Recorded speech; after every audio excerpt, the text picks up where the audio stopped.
Welcome back to another episode on the Hermitcraft server. If you remember, in the first part of today's double upload we built this tunnel here, and there was a reason why I wanted to get this finished. It's because I want to work on the portal down the end here.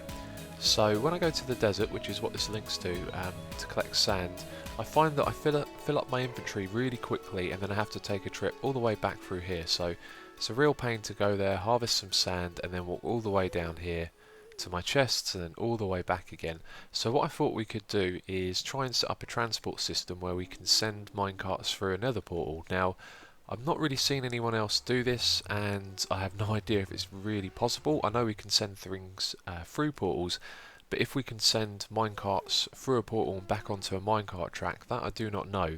So that is what I'm going to be doing this episode, and to make a mental note, I need to put some snow behind that portal so it matches all of the other ones.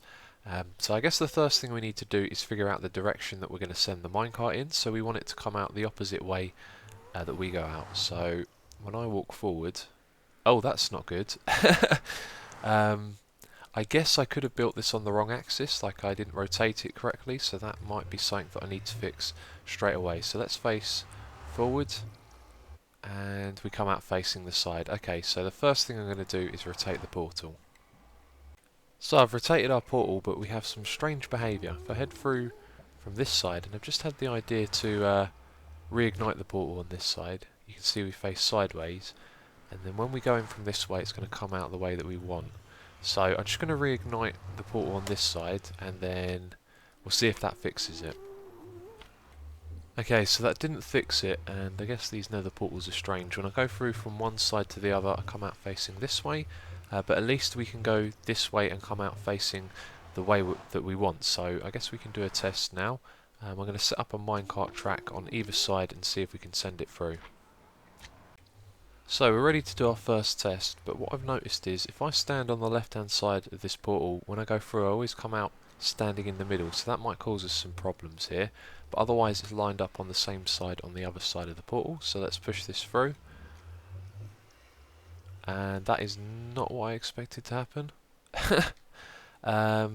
Maybe it needs to sit right in the middle, so if we push it back it might go through, or it might do nothing like it is there.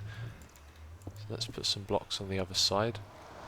Now I've assumed that they're going to go through the portals. I'm fairly sure that all types of entities go through them now.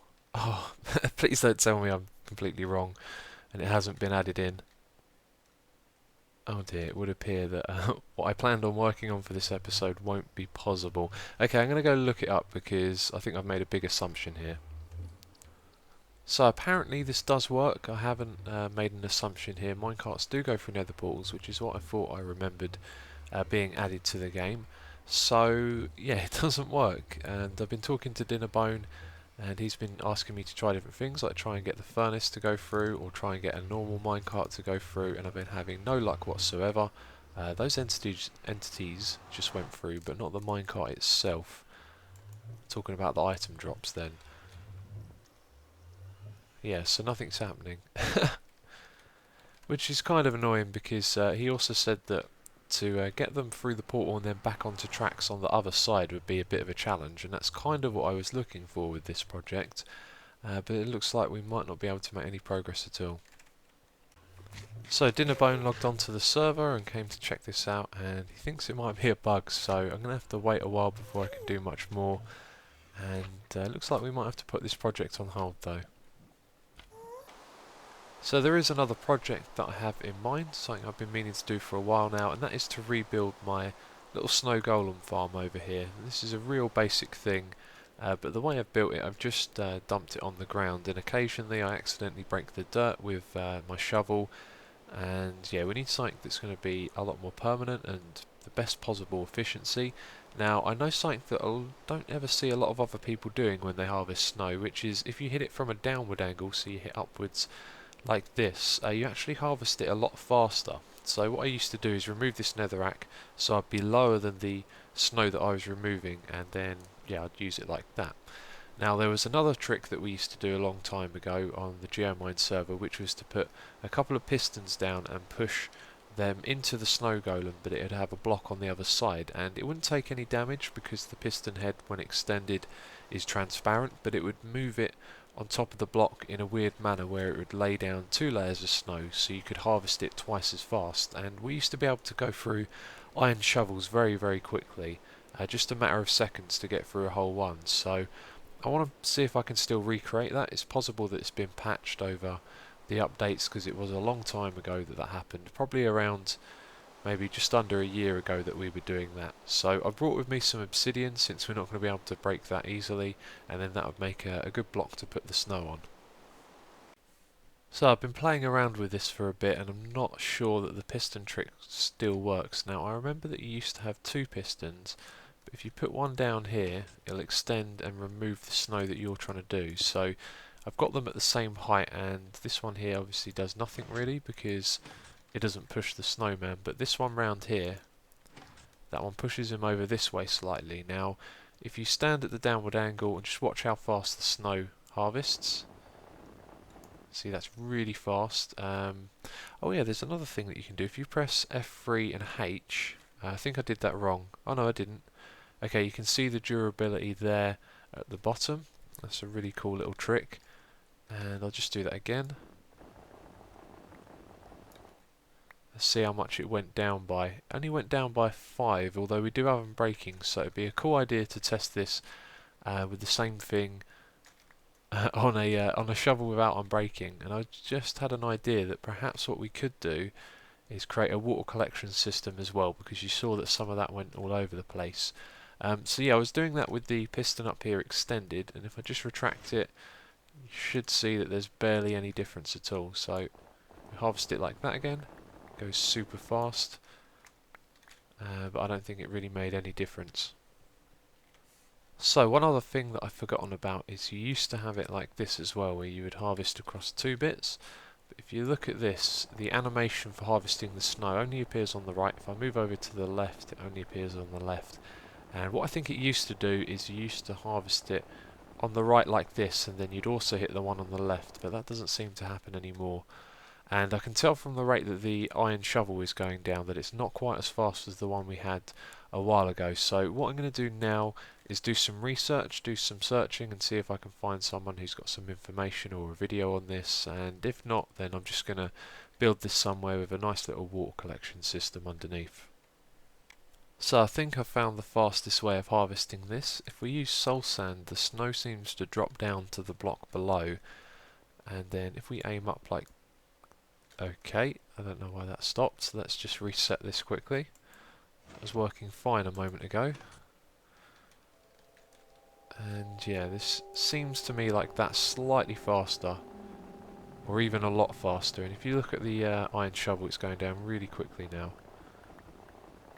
Actually, do you know what? I don't think there's much in it, but I do like that. That does seem to be a tad faster. So I looked around and I found this nice little spot here, and there is something moving. I'm sure that just moved. Let's go have a look. What is that? Is that a sheep? It's tree sheep. What is that? How did that guy get up there? Do you know what? He could have been here for a long time and I've just never noticed that. How very strange. So yeah, this little area here was nice. It just fit into this little area of grass here that was all open. And so what I think I'm going to do is expand this just by putting some trees around it so it's a little more enclosed. And then there's, if I remove this, then there'll be a nice little pathway from over here. And one of the things I've talked about in the past is expanding these gravel pathways around the island, so that would actually give us an initiative to send it off in this direction, then it can go down here to our little snow farm.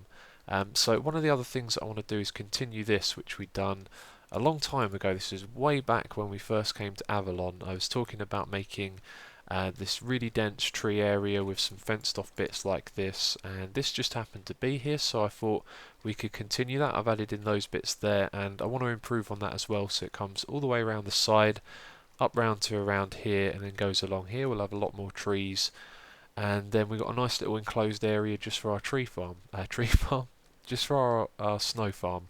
And that is something that I actually haven't built on here. I haven't built any tree farms. That could be a good idea for a project. But anyway, this is very nicely part of the tree, I think. It looks a little bit forced, but it's cool. I like the way it just sits there like that. So that's that done. What was the other thing I wanted to talk about? Oh yeah, I was planting some trees over here because I needed some more wood. You can see there's some saplings and leaves still decaying. And I walked over there, came back, and there were no saplings in my inventory, so I had to pick one off the ground. Now, I've never seen something like that happen before. The items completely disappeared from my inventory without me accessing them, and then I had to pick a few up, so I only had one or two of these, and I planted them down, bone milled, chopped them down, and then a few minutes later I was working on this again, and I noticed that all of them were back in my inventory, so real strange bug. Red Eyes is also having some trouble with infinite bows. Apparently he keeps getting a bow dropping on the ground and picking it up, and basically items duplicating. So something strange is going on Hermitcraft at the moment.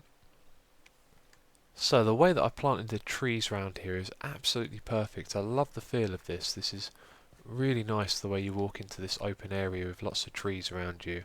And I think I need to make this side over here a little dense, but I think this would be a really cool project to have one of these paths going through the forest and going off into little areas like this. So one of the other things that I wanted to make was a chicken farm. We started work on that a long time ago, and then I could never really think of a way to kind of take it to the next level, if you like. So I'm going to continue thinking about that though, but yes, I am really pleased with how this has turned out. I made the gravel path one wide instead of two, just so it lined up with the centre, which I think is alright since it's a branch off from the main one. This path is going to go over to the village, and then any other little things on its way will be on the side of it, and then we've got another path over on this side here. That's going to go down to the sheep farm. I keep thinking about that. Now the the problem with the sheep farm project is that the idea or the design that I have in mind is not something you can do a lot aesthetically with. So that's why I haven't come back to that for a while, although I think we may look at that again soon. And then we've got one last path over here, which is going to go all the way over to that side of the island. I have no idea what I want to do over there yet. And then of course we have our underground path leading over to our animal breeding area. So anyway, I just need to make a few more tweaks to this because I haven't put in this fenced off area going the whole way around yet. So I've made the final touches to this little area. I've put in tons of long grass, and I might have gone a little overboard with that, but I do like this. And I finished putting in my fences around the outside. So, oh yeah, I've also put in some glowstone up the top and down the bottom as well. I think I might remove that at some point though, because it's really obvious and doesn't really look that great. But that is the snow farm done. Let's test it out. I haven't actually used this yet. So you want to aim to the side just in case you actually hit the soul sand, I think. Although I don't think it's possible. And I don't really want to find out. But yeah, that is really fast. It's a great source of snow. So there is one last thing I'd like to know about this snow farm, and that is something that's probably common knowledge to most of you, but how many snowballs we get per snow layer. I'm not sure if there's a chance to get like between 1 and 2, or you get a consistent amount each time. So what I thought I'd do to find out is a bunch of tests. So I've brought with me 10 iron shovels, and I'm going to do this test 10 times. I'm going to go through all of the iron, which is partially because I want to do a test and partially because I want to build up a little snow supply. And I wouldn't use this on diamond either, because you really tear through this stuff, and do you know, for the amount of snow I'd get for using my whole diamond shovel, I don't think that would be worth 3 diamonds, so that's why I've chose to do this with iron. So I've just finished the test, and what I found out first of all is that you get 1 snowball for every layer of snow, and an iron shovel has 250 uses. But here's the interesting thing: on every single one of my tests I always got 251 snowballs, so I think there's either something going on in multiplayer or the way it calculates that durability. It says you have 250, but you actually get 251 uses out of it. But there's all the snow I got in total, and I also timed how long it took to stand here and actually harvest this with an iron shovel, and it was 38 seconds. Yeah, that's right, which is an average of 6 snowballs per second. So I want to do one last test and enchant a shovel, get efficiency on it, and see if that'll actually increase the speed that we can harvest this at, but I've got a feeling that it won't. So I've done the test with the efficiency shovel. That was efficiency 1 on an iron shovel, and it didn't seem to make any difference at all. still took 38 seconds, and what I figured was that we got an instant mine effect going on with the snow, and it harvests fast because it's constantly being replaced after we harvest it, so I don't think the efficiency is going to have any effect on that whatsoever. So I wasn't sure what else we could really do this episode, as I don't have much time left to record. But then I came up here to look around, and I thought that we could connect this up with the gravel path, which was always the plan. But as well as that, I'd like to extend this nice dense forest that we've got going on and bring it round over to here, so it's kind of like the reed farm is going to be partially surrounded by the forest, and then we can have another path going through there, and then it kind of separates it from this area over here as well. And then when this path comes out and we start doing some projects around here or whatever, this has got a nice open area to lead out into, and then that way each of these paths from our central hub kind of leads out into a different area, which I think would be a nice touch. So that's what I'm going to be doing next. I'm going to grab some saplings and grow some trees. Okay, so I took the opportunity to do a little bit of terraforming and fix the minor problem. We got that lighting glitch over there. I'll fix that one at some point in the future. So I changed up the land around this side a little bit, although you probably can't notice it, and the trees come across to this bit here. It does look a little bit forced at the moment. I think I might remove the one on the end, or perhaps make another couple of changes. Maybe a ridge of land going across the edge there might help. I don't know.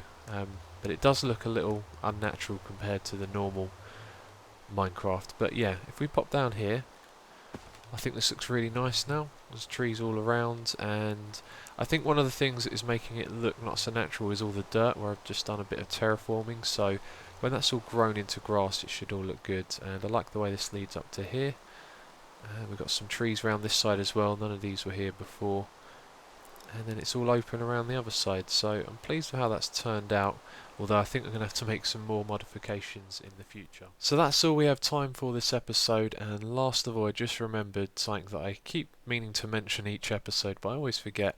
I do have a Twitter account, and the changes that YouTube have made recently have made it much more difficult for you to follow your subscriptions, so there's always the option of following me on Twitter. There is a link in the description box, and then that way you'll get notified of every upload that I make. So thank you as always for watching, and I will catch you next time.